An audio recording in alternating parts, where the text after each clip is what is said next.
Well, good day, viewers. Today we have a 2014 Buick. Is it a Rainer? I think it's a Rainer. It's here for an inspection. Buick Encore. And the MIL is on. Let's confirm the condition. Just brought it in from outside. Here's the check engine light. It seems to be running okay, but the check engine light is on. So I know the young lady that owns this had some work done on the turbocharger on the way into Thunder Bay a few weeks ago. So let's see if it's related. Let's scan it and see what codes it has to offer. So this is a new vehicle record. I've never scanned this before.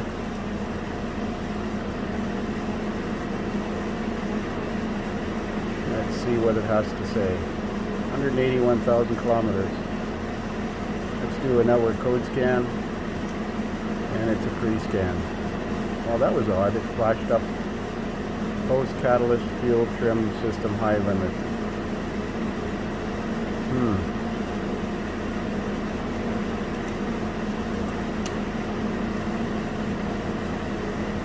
Post-catalyst fuel trim system high limit. P2097.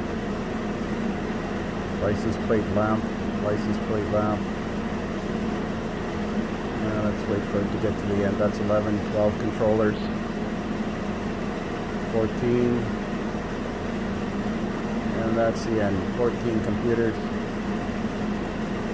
So whatever's this P2097 is turning the MIL on. It might have a couple of license plate issues. License plate light issues. Running rich on bank 1. Well, it's a 4-cylinder engine. Let's look at freeze frame data. Go in the engine and see what the freeze frame data it was. Codes menu, freeze frame failure records.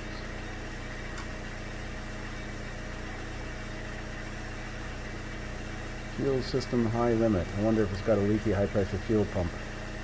Contaminated engine oil.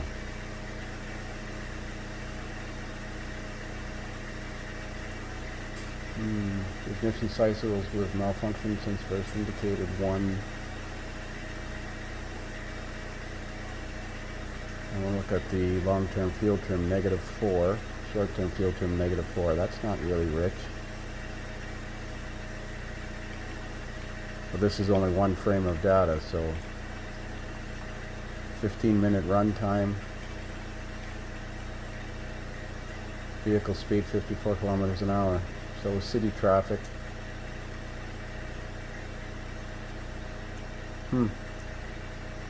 Long-term trim is -4 and short-term trim, where is it? Short-term trim is -1, so that's -5 in total. That's not really rich, but this is only one frame. Let's check the other freeze frame data. Maybe that one's different, maybe it's the same one, I'm not sure.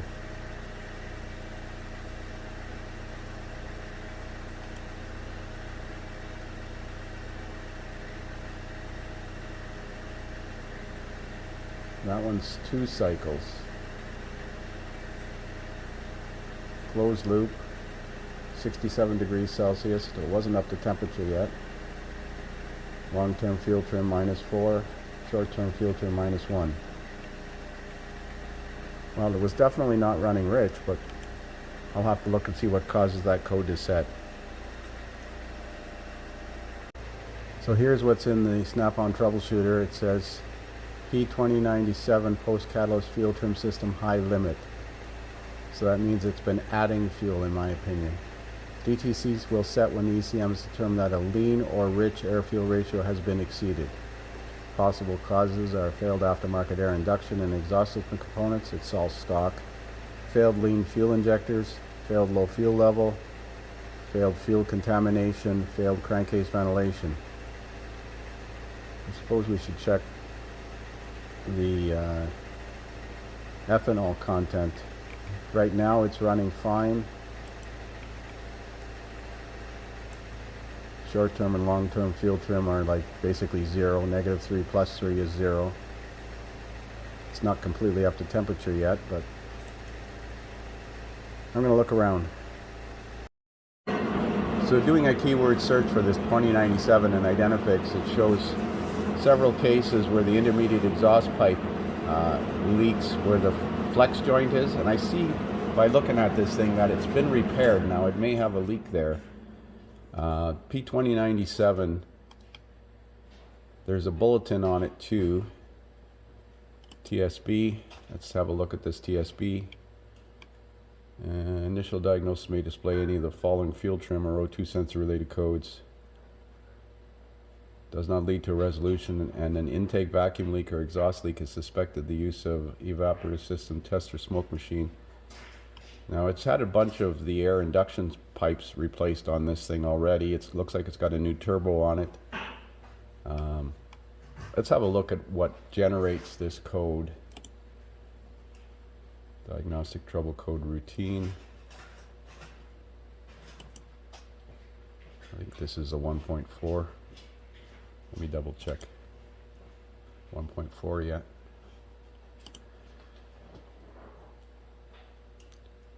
Post catalyst fuel trim system high limit. Conditions for setting the DTC. The correction limit for a condition causing a lean or rich air-fuel ratio has been exceeded. Well, that's simple. According to the freeze frame data, it wasn't running rich or lean at the time. So I'm going to smoke test the exhaust to see if we have any exhaust leaks.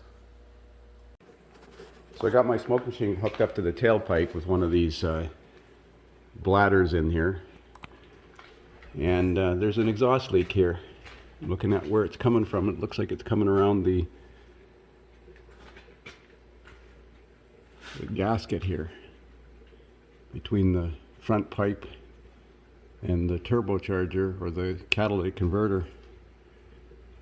Definitely leaking. Oh no, wait, it's where it's welded. See, this pipe's been welded in, and there's a pinhole in the weld right up here. Yeah. Now, is that causing the fuel imbalance? Because the rear oxygen sensor is downstream from that, so if it lets oxygen in through that weld, it could skew the sensor reading. So I put some muffler cement over the pinhole that was up inside there, because whoever welded that missed that little spot. I thought it was leaking from this gasket, but I got the smoke machine running now, and it's not leaking. So we're going to clear the code and give it back to the customer, and hopefully that resolves the issue, but there's no guarantees, unfortunately. So this is what I use to put smoke into the tailpipe. This bladder allows you to expand this rubber balloon, and then you can put smoke through the center of it. It could be used on a throttle body or any pipe for that matter. So we're going to clear all codes. Actually, turn it off and the key back on, please.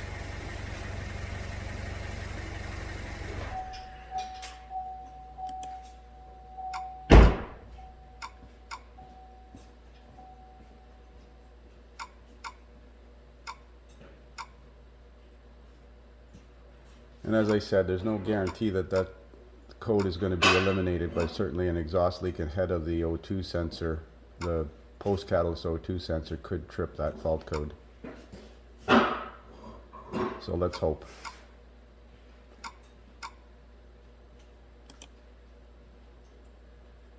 Okay. So one other thing we're going to do is service these battery cables and connections. They're pretty oxidized. That one's pretty gross, so we're going to be proactive and take this all apart and clean them, seal them up.